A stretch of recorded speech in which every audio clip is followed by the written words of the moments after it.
Hello, আমি সাকিব আহমেদ হাবিব। আমি north south university থেকে গ্র্যাজুয়েট করেছি। আমি এখানে সিনেড্রামা ক্লাবে ছিলাম, বাট গ্র্যাজুয়েশনের পর আসলে অভিনয়টা নিয়ে আর আগানো হয়নি। যদিও আমার খুব ইচ্ছা ছিল ছোটোবেলা থেকে, কিন্তু আমি আসলে কোনো জায়গা বা প্রতিষ্ঠান পাচ্ছিলাম না যেখানে এটার ব্যাপারে আমি কোনো ফিডব্যাক, প্র্যাকটিস বা আমি শিখতে পারবো।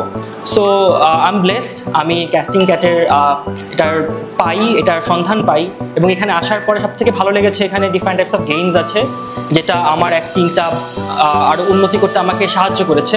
সবচেয়ে ভালো হচ্ছে এখানে টিম আছে, সবার টিমের সাথে যখন করি আমার প্রতি সপ্তাহে এটা প্র্যাকটিস হচ্ছে। আর অবশ্যই সবথেকে বেস্ট যে জিনিসটা বলবো, যেটা আমি মিস করছিলাম, সেটা হচ্ছে একটা ফিডব্যাক। আসলে আমি করছি ওটা আমি কীভাবে উন্নতি করব, ওইটা যে ফিডব্যাকটা আমি ইনস্ট্রাক্টরদের কাছে পাই, ওটা আমি ট্রাই করি ওই পথে চলার, ওটা দিয়ে আরও উন্নতি করার। So I think I am blessed, and এটা ক্যাস্টিং ক্যাট এটা প্র্যাকটিসের জন্য, অভিনয় শেখার জন্য এবং টিম ওয়ার্ক বিল্ড হওয়ার জন্য I think this is the best place.